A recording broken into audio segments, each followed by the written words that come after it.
Good morning. It is a dark and rainy Wednesday. And really quick, I just wanted to talk to you guys today about listening to your partner or your mate. Because, well, we were talking last night about the John Gray situation in my life. And then it just reminded me of how many people out there are really unhappy in their marriages or in their relationships, but they're not going to tell that person, right? So, and I believe that especially with religious couples, because I see this a lot with spiritual people than I do with regular people of the world. But of course, they're not bound by, the rules, so they don't have that suppression there. But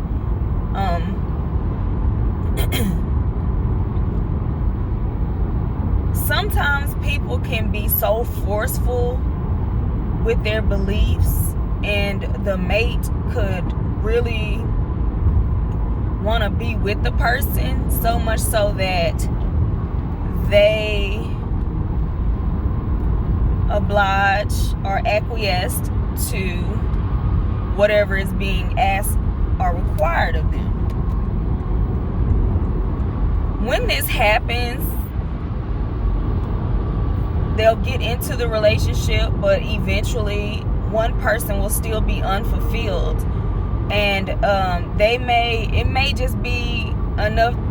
It just may be something little as hey, I believe in God, or but I'm just not that religious, so I can't be tied. I can't have my hands tied behind my back or be forced to do things a certain way, because everyone is different. And sometimes some people can be so caught up and wrapped up, in the religious aspect of things, to where they become judgmental to their partner. They don't want to explore things with their partner, the person that they're supposed to love, in season and out of season, But it's just like there's unconditional love with conditions. And so sometimes it's a small thing. It may be like, yeah, we just don't need to be in church 10 days a week. And I know there's not 10 days a week, y'all. That's a joke.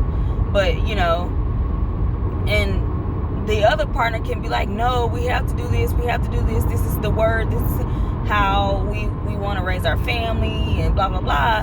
But the other person just wants to be regular for a day. They don't want to, be tied down. They want a healthy balance. And the other person's just not listening. So then you have problems, right? And this is where I see that wandering eye. And it's just a glimpse of freedom to some people. Because it's like, especially with free spirits like me, because I meet a lot of people when I'm out traveling or hanging out, and they just end up telling me, their life stories. Because I'm not bound by rules and I have a different way of thinking, I am privy to a lot of people's personal thoughts and feelings. And I can tell you, these married Christian people, both men and women, a lot of them are not really satisfied. I see that a lot. They're not really satisfied, and they don't know how to say, they're in too deep. They don't know how to even bring this up to the person, because either they've been married so long and they just been going along to get along.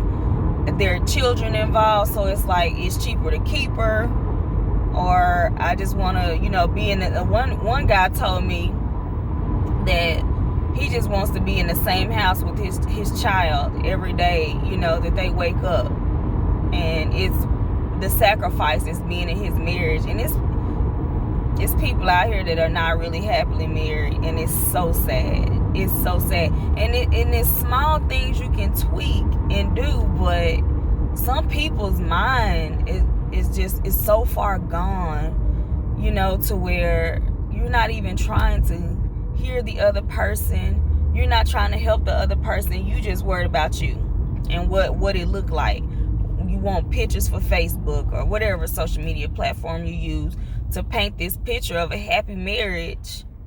And like, I look at some of these people's pages and they just and it's more so the women, they just post their man all day long, and I'm like, your man was in a bar talking about how unhappy he is, you know. And just because he can't tell you that, because it'll be a problem. So I think that it's something to be said about people who can open themselves up to listening, to trying to understand the person they married instead of the person that they're trying to create. But yeah, so that's all I wanted to speak about today. Y'all give me your thoughts, because I don't feel comfortable like telling in-depth stories, because we never know who's gonna come across these things. And I'm not deleting it, I'm not cleaning my channel up, but you know, if I do speak too much about it, you know, people will put two and two together and know who some of these people are. So I really can't go into depth. But yeah, let me know your thoughts on that. Like, are you willing to let your religious beliefs ruin your marriage? Or is it even ruining it? Is it just not the person for you? And if so, why stay in the marriage? And that's a strong question for the men that stay, because it's a lot of men that stay more so than the women that I've talked to. But men have a lot to lose, especially down here in Texas. Like, you, man, yeah, they'll do something crazy, you know, if they have to get divorced, because that half and on top of child support, it make people do some crazy things out here. So yeah, let me know what you think in the comments, and I'll see y'all later. Bye.